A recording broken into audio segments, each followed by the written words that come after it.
Está con nosotros Ramón Ruiz, es representante de los trabajadores en el directorio del Banco de Previsión Social. Ramón, bienvenido, buenas tardes. Bueno, muchas gracias por la invitación. Bien, bueno, estamos en horas previas a la dilucidación en el Parlamento. Usted viene además de una conferencia de prensa hoy dando a conocer la posición de los trabajadores en el directorio del Banco de Previsión Social, que para irla presentando, ¿cuál es? Bueno, nosotros desde hace mucho tiempo, muchísimo tiempo, hemos avisado, hemos denunciado de que esto iba a pasar. Desde cuando se discutió la ley en el año 96 y se aprobó esta ley de la SAFAP, los trabajadores avisamos que la primera generación iba a tener una rebaja importante en el monto de la jubilación. ¿Se acuerda de qué año fue eso que ustedes dijeron esto? 1996. ¿Ya en ese momento lo dijeron? Sí. Lo que pasa es que era un pronóstico para los próximos 20 años. Y en ese momento decirle a un trabajador de 40 años que dentro de 20 años, cuando te vayas a jubilar, vas a tener una rebaja en el monto de tu jubilación, no era muy, digamos, eficaz. No pudimos convencer, la verdad, creo que hay que hacerse una autocrítica. En ese momento no logramos tener un mensaje que pudiera convencer a los trabajadores que esto iba a pasar. Es tan así que intentamos juntar firmas para poder ir a un plebiscito y resolver en un plebiscito si queríamos que esta ley estuviera vigente o no, y no logramos las firmas necesarias.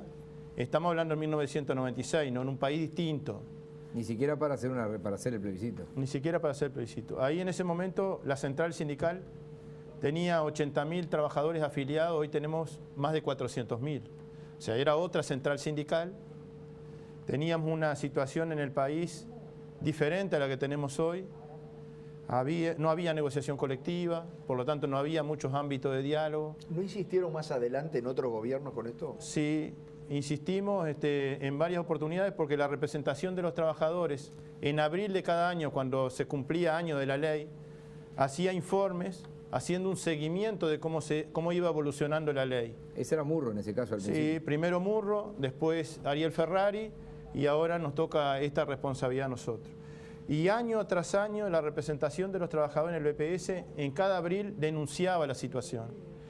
Eso ocurrió durante muchos años, pero no hubo posibilidades, no tuvimos receptividad de parte de los gobiernos en cada momento histórico, digamos, que nos tocó estar, salvo en el 2005, cuando el presidente de la República, el doctor Tabaré Vázquez, convoca un diálogo, y en ese diálogo de seguridad social se plantean estos temas. Se resolvieron muchas cosas y se priorizaron algunas cosas en ese momento, pero no se resolvió el tema de estos trabajadores que en el año 2016 iban a empezar a tener causales jubilatorias. Luego en el diálogo que se instaló en el 2010, que terminó en el 2012, volvimos a plantear, o sea, otra vez la representación de los trabajadores y el PIT-CNT insistió de que había una generación que se iba a perjudicar. Lamentablemente logramos tener casi un acuerdo con el Ejecutivo, pero antes de que el proyecto de ley fuera al Parlamento, se sacó de ese proyecto lo que tenía que ver con estos trabajadores obligados y solamente quedaron en ese proyecto de ley, que luego se transformó en ley, aquellos que no habían sido obligados y poder revertir la opción si ese trabajador tenía entre 40 y 50 años. Eso es la ley 19.162. La ley 19.162 habilitó que aquellos trabajadores que no estaban obligados pudieran desafiliarse y que aquellos que habían hecho la opción del artículo 8 pudieran revertir la opción del artículo 8. Y nuevamente quedaron postergados los trabajadores que iban a ser perjudicados ahora. Eso fue en el 2010. Sí, en el diálogo del 2010 que culminó en el 2012. Ajá. Y a partir de ahí seguimos igual insistiendo en el tema. ¿Ustedes planteaban el problema y una solución o solo el problema? ¿Solo advertían? Siempre que los trabajadores planteamos un problema, la central sindical se caracteriza por eso. Para cada problema tiene una solución. ¿Podrá uno estar de acuerdo o no con lo que propone el PIT-CNT? ¿Y qué respondían? ¿Por qué no? Y bueno, en primer lugar, yo creo que en el 2005 no estaba dentro de las prioridades del gobierno porque en ese momento también había un país distinto al que tenemos hoy. Había otras prioridades. Teníamos al 40% de los niños por debajo de la línea de la pobreza. teníamos un país que venía muy golpeado de una crisis feroz en el año 2002 y se venía recuperando y era necesario otras políticas sociales y creo que con esas prioridades los trabajadores estuvimos de acuerdo. ¿Y en por el 2010? supuesto, ¿Y en el 2010? y en el 2010 creo que se avanzó, pero las fuerzas a nosotros no nos dieron para convencer al gobierno del presidente José Mujica, porque avanzamos, sí, logramos la desafiliación de los no obligados y logramos que aquellos que autorizaron a aportar la mitad de la FAP a la FAP y la otra parte al BPS, logramos que esos trabajadores pudieran deshacer esa opción y poder aportar solo al BPS hasta 48.953. Para una doméstica que había sido engañada, para un peón rural, para un trabajador del comercio, era casi una desafiliación. Claro. Porque hasta 48.953 pesos ese trabajador iba a estar afiliado solamente al BPS. No tenía que hacer la opción, no era necesario. Y seguro, si había hecho la opción, podía deshacerla y era como desafiliarse de las AFAP. Exacto. Aunque si en algún momento está difícil para que una trabajadora doméstica llegue a ganar 48.953 pesos. Está difícil. Sí, bueno, pero digo... Es imposible. Pero había otros trabajadores que se pasaban... Hice una imagen con eso. Seguro, es una cosa... Me pongo a trabajar de ojalá pudieran las trabajadoras domésticas venir a hablar de todas las dificultades que tienen hasta para jubilarse. Y que de eso no se habla. Porque bueno, ahora se les termina ahora tienen que empezar a cobrar por cajero automático también. Sí, es muy difícil. Sí, pero ahí va a haber más controles para los que no aportan y que tienen su trabajadora doméstica no registrada. Porque en la cuenta bancaria de la trabajadora doméstica va a tener que estar el salario que le pagan. Y si no está en la cuenta bancaria es como que no se hubiese pagado. Pero ellas piden que no se cumpla eso. Porque bueno, dice que hemos hablado con algunas trabajadoras. El interior es complicado. Hay que explicarles. Sí, pero perdón que lo saqué del tema. Sí, vuelvo de nuevo. Sí. Como decía un compañero, vuelvo de nuevo al tema. Lo que quiero decir es que algunos trabajadores que estaban muy cerca de esa franja, si en algún momento se pasan, vuelven a quedar afiliados por lo que se pasan. O sea, no es una desafiliación del sistema mixto o no es una desafiliación de la FAP, sino que es hasta ese monto de dinero, 48.953, no estás obligado a aportar a las administradoras de fondos previsionales. Entonces, esto no significa una desafiliación de la FAP, sino que significa revertir la opción del artículo 8. El artículo 8 lo que previó es que aunque no esté obligado, los trabajadores pueden afiliarse voluntariamente. Y cuando se afilian voluntariamente y hacen opción por ese artículo, envían la mitad del aporte para el BPS y la otra mitad para la FAP. Ganen lo que ganen. Es decir, que una doméstica de repente se afilió a la FAP, hizo opción por el artículo 8 y aunque gane muy poco, la mitad de su aporte va para la FAP y la otra mitad va para el BPS. Si revierte la opción, su aporte va solamente al Banco de Previsión Social. Permítame un segundito más. No es fácil explicar esto. No, por eso mismo, para aterrizar, si no estamos... El presidente, estos son los datos que junté, que los tienen todos ahí. El presidente Heber Gali del BPS en un momento dijo que el sistema le implicaría un gasto de 2.500 millones de dólares en 48 años. Esto creo que lo informó en comisión de diputados, de ahí lo saqué. Después, ANAFAP, que es la Asociación Nacional de AFAP, dijo que eran 4.000 millones en 20 años. Después, Ariel Dabría, el exdirector del OPP, que fue parte de esta reforma en el 96, estimó en 4.100 millones de dólares la reforma en 48 años. El directorio de República FAP habla de 3.000 millones. ¿Cuánto es la reforma? Bueno, yo creo que pedirle a una FAP o a alguien que redactó la ley que opine sobre este tema es como poner a un lobo a cuidar las gallinas, ¿no? Creo que no corresponde que alguien que tiene un interés legítimo, porque está de alguna forma teniendo un beneficio con este sistema, que se ponga a opinar sobre si cuánto es el costo de esta reforma. Creo que de todas las fuentes que tú mencionabas recién, creo que la más autorizada para decir cuánto cuesta esta reforma es el Banco de Previsión Social. Porque el Banco de Previsión Social tiene una asesoría técnica actuarial, la Asesoría General de la Seguridad Social, que está reconocida a nivel nacional e internacional y que tiene todos los datos, además, necesarios para hacer una estimación de este tipo. Y el BPS realizó esa estimación no con una no con un criterio político, sino con un criterio técnico, con rigurosidad técnica, con profesionalidad, y en esto quiero quebrar una lanza por los funcionarios que trabajan en ese lugar y que fueron los responsables de hacer esa estimación. O sea que estamos hablando de 2.500 millones de dólares. Estamos hablando de 2.500 millones de dólares, que fue el 48 costo, años. el costo que en 48 años, el costo que el BPS estima que se va a producir en el escenario de máxima. Claro. Porque en el escenario de mínima, ese costo sería de 1.095 millones. Cuando uno hace una estimación, por lo general esto es muy común hacer, porque Claro. uno no tiene la seguridad de lo que va a pasar. Tienen que construir un par de escenarios. Ahí está, por lo menos un escenario optimista, un escenario pesimista, decimos a veces. En este caso se hizo un escenario de máxima, imaginándonos que vienen 70.000 trabajadores. Exacto. Y que eso cuesta 2.500 millones de dólares. Ahora después vamos a hablar de esa cifra un poquito. Y otro escenario de mínima en la que se irían 28.000 trabajadores aproximadamente, y eso tendría un costo de 1.095 millones de dólares. Ninguno de los dos extremos seguramente se van a producir. Claro. Porque en esa estimación, uno cuando pone esos escenarios, es muy poco probable de que se vayan 70.000 trabajadores y que nos cueste 2.500 millones, y es muy poco probable que se vayan 28.000. Solamente 28.000. Solamente 28.000. Por eso la representación de los trabajadores y el BPS ha manejado siempre un escenario promedio. O sea que unos 30.000, unos 40.000 trabajadores serían los que volverían al BPS, y eso hace de que no se cumpla lo de los 2.500 millones de dólares. Pero de todas formas, los números están y cada uno lo usa como mejor le parece.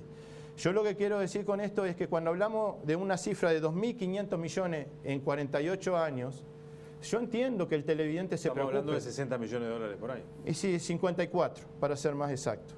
54 millones de dólares por año. Estamos lejos de medio punto del producto y todas esas cosas que se ha dicho. 0,5 Por de eso digo. producto. 0,5. Está bien, Entonces, medio punto. ¿pero qué es lo que ocurre con esto? Pero en total, 0,5 en total. 0,5 en total por año de promedio. Claro. ¿Qué es lo que ocurre con esto? El otro día estábamos con un compañero que fuma un paquete de cigarros por día. Entonces le saqué la cuenta de que en 48 años va a gastar en cigarrillos 2 millones de pesos. Es un trabajador con un salario medio que no tiene 2 millones de pesos, pero todos los días compra una cajilla de cigarros que vale 125 pesos. Si cada uno de nosotros saca la cuenta cuánto paga de cable y lo multiplica por 2 y después por 48, seguramente que piensa 2 veces si va a tener cable o no. Pero ese trabajador o esa persona todos los días, o todos los meses mejor dicho, paga el cable. Porque no tiene que contar con todo el dinero junto, sino que es a lo largo de 48 años. Por eso la cifra de 2.500 millones o de 3.500 millones, como dice Economía, asusta, pero no está en peligro. O sea, no afecta las cuentas públicas del país. No, nosotros decimos, se ha hecho terrorismo verbal diciendo que vamos a perder el grado inversor. Se ha hecho terrorismo verbal diciendo que esto va a poner en cuestión la credibilidad económica del país, en la región. Nosotros decimos, entonces, ¿qué dejamos para los 400 millones de subsidio de la Caja Militar? ¿Qué dejamos para los 100 millones de dólares que cobran las AFAP por concepto de comisión? Y Por entonces, ejemplo, ¿no? Pero entonces, ¿por qué el gobierno está tan reticente a...? El gobierno No, no. el gobierno ha dicho que- Perdón, el equipo económico. No, el gobierno no. No, el equipo ¿Quién es el económico. gobierno en el Uruguay? No, el equipo Y el presidente, Y el y sus presidente de la ministros, República. Jesús. Y el presidente y sus ministros, Pero Astori no está de acuerdo con esto. el presidente y sus ministros firmaron este proyecto de ley. Sí. Y una de las primeras firmas que hay en este proyecto de ley es la del Ministerio de Economía. ¿Y qué pasó ahora entonces? Yo digo, ¿quién es el gobierno?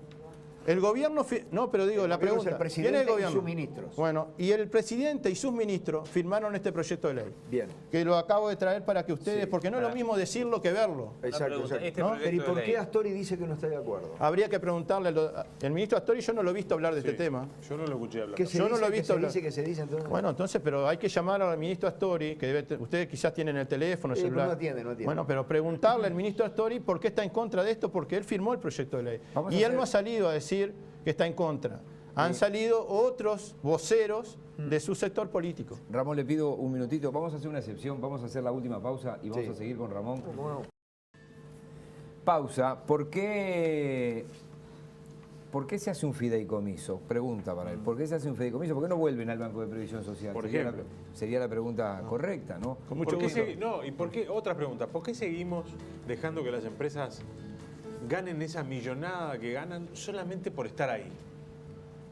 Ya que le están tirando la pregunta para después de la pausa, yo le pregunto, ¿usted me puede garantizar que con este proyecto una persona que lo favorece este proyecto, si saliera votado, es igual que alguien que hubiera aportado al BPS? No me lo conteste ahora. Pausa y ya venimos. Vamos a volver con Ramón Ruiz, representante de los trabajadores en el directorio del Banco de Previsión Social. Muchas preguntas dejamos. Voy a empezar por la última. Este proyecto de ley está inspirado en lo siguiente. En el año 96 a esta gente se la obligó a estar afiliada. Entonces la forma que tenemos para deshacer esto es que otra ley le permita desafiliarse de la SAFAP. Nosotros no estamos planteando lo mismo que se planteó en el 96, que los obligaron a entrar. No estamos planteando obligarlos a salir. Lo que estamos planteando es que cada uno tenga la posibilidad voluntariamente de optar si quiere volver al BPS o quiere quedarse en la FAP. Ese es el plazo de 90 días que figura por ahí. Exactamente. Y el primer año van a venir algunos, el segundo año van a venir otros, porque van a venir primero los que están más cerca de la jubilación, después van a venir los que son mayores de 54 y después los mayores de 50. Yo ya no sé cuál es la última pregunta. No, la última pregunta era si se van a jubilar igual. Se van a jubilar, eso. Igualdad de condiciones. Hasta ahora se decía, bueno, una persona que iba a cobrar 34.000 pesos porque no estaba incluido por el BPS hubiera cobrado 45. ¿Va a cobrar 45? Sí, ¿Por si esto sale? Sí, señor, porque posiblemente si se jubila dentro de 2 o 3 años, el tope jubilatorio es otro, los salarios son otros y de repente se jubila mejor porque se va a jubilar con las condiciones que se jubila cualquier otra persona en el BPS, o sea, los que no fueron perjudicados. Se ha señalado que gran parte del problema es que el Frente Amplio modificó en una ley posterior, del anterior periodo, de 35 a 30 los años necesarios para jubilarse. Bueno, esto no tiene nada que ver con este tema, ¿no? Voy por parte. ¿Por qué tienen que existir estas empresas? Nosotros decimos que acá, y lo uno al tema del fideicomiso. ¿Por qué un fideicomiso? Resulta que cuando nosotros estábamos impulsando este proyecto de ley, una de las críticas que recibimos de los sectores más conservadores era que en realidad no queríamos solucionar la situación de los cincuentones, sino que lo que queríamos era el dinero de las AFAP para gastarlo en el BPS. Nosotros, ¿qué dijimos? Bueno, el dinero que viene de las AFAP, que el Poder Ejecutivo después reglamente cómo se va a utilizar y todo lo demás en nuestro proyecto de ley original, en el proyecto que hicimos los trabajadores. Resulta que en el medio los empresarios plantearon que para brindar ese dinero no viniera directamente al gasto, digamos, corriente del BPS, sino que se creara un fideicomiso y que la administración actual durante 6 años no se pudiera tocar ese dinero. De esa manera de alguna forma se desarticulaba el argumento de que queríamos gastarlo en cualquier cosa y que el fideicomiso empezara a pagarle al BPS en cuotas semestrales durante 20 años, 40 cuotas serían, para que ese dinero volviera rentabilizado. Entonces, de alguna forma se desarticuló decían que íbamos a hacer igual que la experiencia argentina, que se estatizó, vino todo el dinero para el Estado y el Estado después no lo utilizó solamente en seguridad social. Hay que conocer la historia de Argentina para hablar porque no fue exactamente así. Pero de todas formas, con el fideicomiso, ¿por qué un fideicomiso? Y porque creo que el gobierno tenía como un complejo de que quizá ocurría lo que decía luego la oposición. Se quiso blindar, digamos. Se quiso asegurar. Ahí va. A veces no confiar en uno mismo, pero de todas formas se creó el fideicomiso. Lamentablemente nos quedan 2 minutos. Bueno, la SAFAP, en este momento creo que miran al fideicomiso como una competencia, porque hasta ahora las únicas que podían administrar los fondos de pensiones eran las AFAP.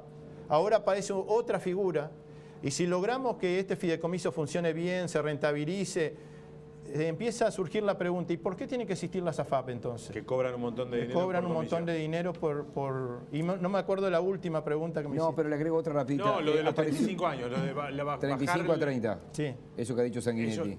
Bueno, que se cometió un error ahí. A ver, Yo creo que el Uruguay es muy generoso porque esta discusión ha traído, es como que entramos en el túnel del tiempo y llegamos a 1996 y aparecen todos los actores de 1996, todos los que redactaron la ley. Pero en realidad, en el año 2008 lo que se hizo fue un conjunto de leyes que no votó solamente el oficialismo, sino que votó casi todos los sectores políticos votaron, porque ¿quién iba a estar en contra?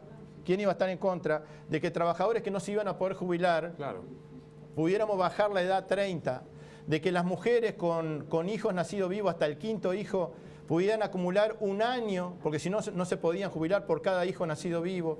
¿Quién iba a estar en desacuerdo con gente que tenía 65 años de aporte y 25 años de aporte y 65 de edad que se pudiera jubilar? O sea, porque que lo no se iba votaron todos eso. Lo votaron todos.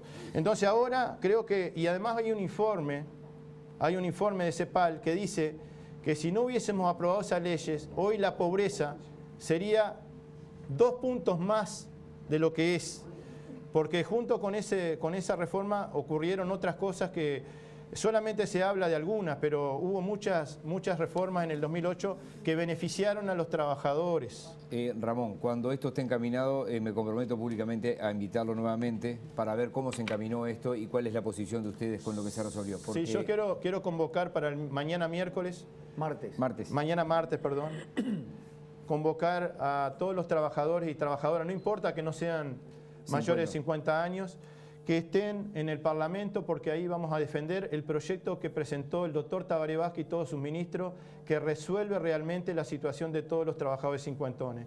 Y además, quiero decirles que después que se apruebe esto, los trabajadores queremos realmente plantear de que se convoque a un diálogo para discutir el tema del envejecimiento, para discutir el tema de los topes jubilatorios y los mínimos jubilatorios, para discutir el tema de la informalidad, para discutir los temas que interesan y que son los verdaderos desafíos que tiene la seguridad social. Muchísimas gracias. Bueno, gracias. Gracias a todos, muchachos. Quedaron temas, pero bueno, nos reencontramos mañana.